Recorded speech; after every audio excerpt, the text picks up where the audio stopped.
exposed an internal TPLF investigation that accuses 231 of your former leaders and affiliates of crimes, including human trafficking, abductions, gold and weapons smuggling. But you waited to reveal it. Honestly... How do we know you weren't involved in these crimes? Honestly, I wasn't involved in the crimes because... well, you exposed them. Because I wasn't. But I knew... That's not really a good defense. I wasn't involved in the crimes because I wasn't. After having spent months as president of the interim administration, it came to my knowledge that these kinds of activities were quite... But you didn't reveal it. You waited until this year. Because I didn't reveal it because we believed in the TPLF that maintaining a modicum of unity was far more important than addressing our internal problems. And that... I mean, human trafficking is not an internal problem. It's a major crime. When I first decided to bring those not just accusations, but also evidence to light, well, my responsibility was to make sure the people who were in the business of adjudicating these cases were informed. And it's not like I can go door to door and prosecute myself. But you exposed 231 people. But I did the exposing way ahead of my being ousted as interim president. But you admitted earlier this year that you lied up until now. I tolerated this. No, I tolerated. You lied. You said you lied. No, I didn't lie. I tolerated. You said earlier this year, it is enough that I lied up to now, and I tolerated up to now. Those are your words. Well, are you lying about having lied? Whoever translated those things to you must have overstated their case. What would you say to someone in this audience who says, you exposed 231 people in your party for committing crimes. Conveniently, none of the 231 were you. Unfortunately, for whoever is making those claims, I wasn't one of them. It's as simple as that. Okay.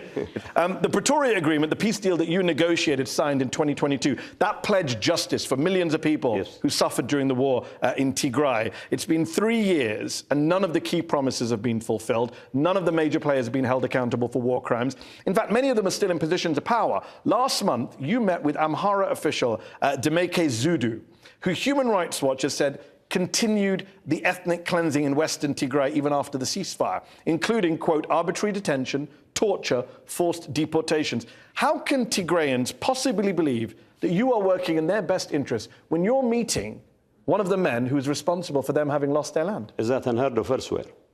If you are interested in resolving this crisis, you have to deal with people who are in charge now. I believe the federal government needs to dismantle any Amhara administration in occupied areas in Western Tigray and other parts of Tigray that are still occupied by the Amhara. And if I have to make sure that the people have their opportunity to come back home, you have to work with the federal government and work with people. This is the problem, Getachew. You seem to change your tune. You have to change your tune. No, I have to swallow my pride. Not just swallow your pride, you're changing your very view of the world. This is what you said a year ago. No, I'm not this is what you said. Anyone. This is what you said a year ago. It would be very foolhardy for us to expect internally displaced persons to enter when the very people who caused their displacement in the first place are still roaming the very streets we saw in the carnage.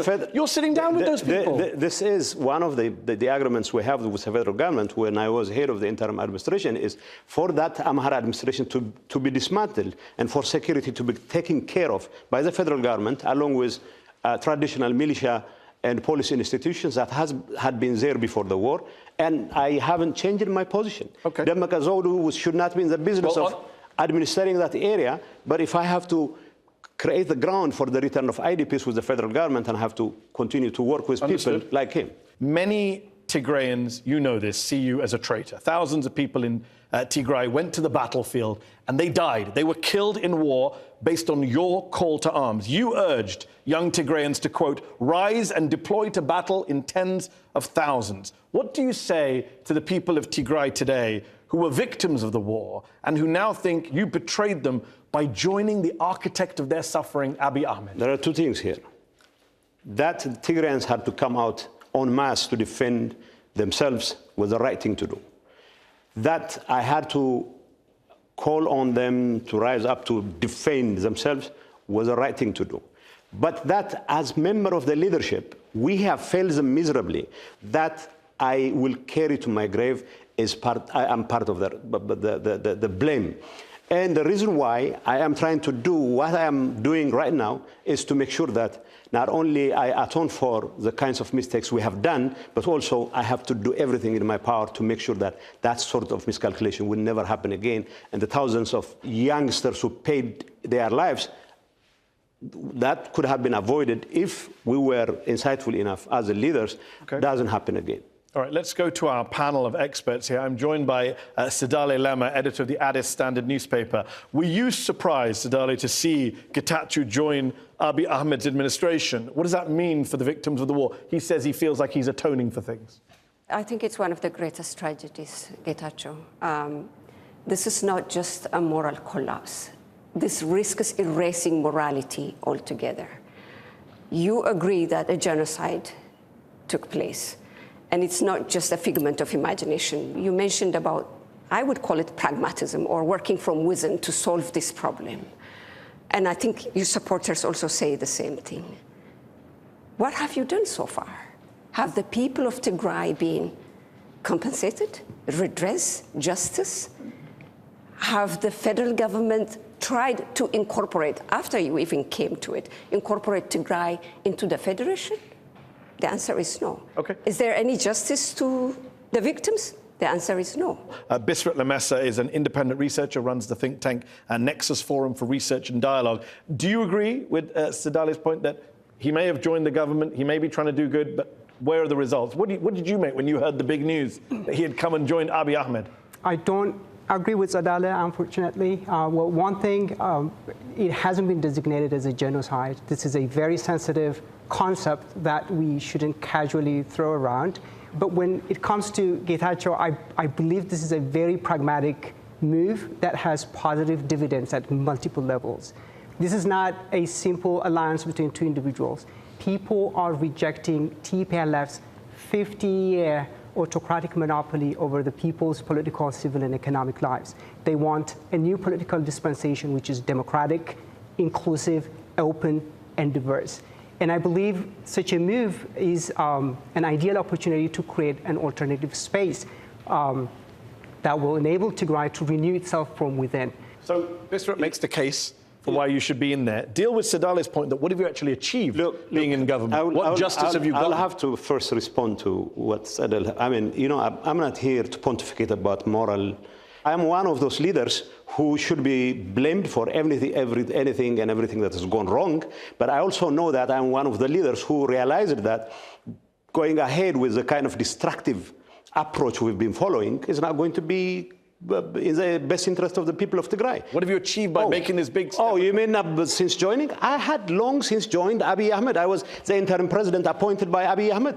And why is it that all of a sudden now I was ousted from Tigray, as it were, and then I come to Addis and I have to deal with Tigray issues. I still have to protect the best interest of the people of Tigray in any way I can. And then I have the opportunity to work with the Prime Minister, not as a policymaker, but as an advisor who would give his 5 cents. Let's bring in Shetil Tronvel, is a professor of peace and conflict studies at Oslo New University College. He specializes in Ethiopian and Eritrean affairs. Getachew says he wants accountability and justice for Tigray and the victims of the civil war. Is the federal government that he's part of, that he's a minister in, is it working towards that aim? Is it doing enough? Well, we don't have any evidence for that as of now. They have put in place a so-called transitional justice mechanism to address the mass atrocities taking place in Tigray during the war. But that framework of so-called transitional justice is more aimed at not disclosing and not placing accountability on individuals, but diverting attention to other aspects of Ethiopia's long troubled history of human rights abuse. So as of today, we have no evidence whatsoever that the government is providing accountability for the mass atrocities. No evidence whatsoever. That's pretty damning. I agree with Shetil. Nothing of the sort has happened. Well, the Defense Ministry has taken measures against some off-grade low-level officials. And as long as I am able to convince or try to impress on the powers that be in Addis Ababa that none of the adventures 5 years ago are going to pay dividends, and then I will use that opportunity. In 2019, Prime Minister Abiy Ahmed won the Nobel Peace Prize for ending decades of hostilities with neighboring Eritrea. Abiy then partnered with Eritrea to fight against Tigray in the civil war. Today, however, there are rumblings of a possible new conflict between these two countries. There are reports of Ethiopian tanks and artilleries moving towards the border. Both governments are accusing each other of trying to provoke a conflict. Is Ethiopia on the precipice of another war with Eritrea? I wouldn't put it that way. I mean, the whole rhetoric about Ethiopia's wanting to have access to the Red Sea is often conflated with the idea of ownership of a real estate, coal, asset, or whatever. As far as I'm concerned, there is no credible argument whatsoever to try and go against the sovereignty of Eritrea. Are you saying that the claims of the Ethiopian government, led by Abiy, saying we want access to that Red Sea port that's in Eritrea, you're saying that won't lead to war? No. What I'm saying is I don't expect that to lead to war, at least not in the foreseeable future, as far as I'm concerned. Prime Minister Abiy, on the one hand, has said he wants peace. He says he wants to avoid conflict. On the other, he's vowed to, quote, correct this historic error of the seaport and said, quote, I am 1,000,000% sure Ethiopia will not remain landlocked. The Ethiopian military said recently that it will not hesitate to make any sacrifice to secure access to the sea. How are those not threats? So I have reason to believe that President Isaias and Prime Minister Abiy will find it in their hearts to find a way to resolve, to defuse the crisis. Believe me. That's what I believe in. When you say believe me, this show is not about belief. It's about facts. It's about evidence. I will tell Do you have any evidence? I'll tell you about the facts. Do you have any evidence that you're ruling? You're saying there's no conflict. Everyone who's worried about conflict right now. I'll give you the facts. Okay. You know, I recently traveled to Afar region, all the way to Bure. Yeah. And I saw concrete asphalt being built by the Ethiopian government. Yeah. Obviously, the Eritrean government also is building their side of the asphalt. So it must have been a recent fallout between the two sides. So if they have made that investment sincerely, and then I cannot rule out the two parties coming together and people worry resolving about the rhetoric. Many would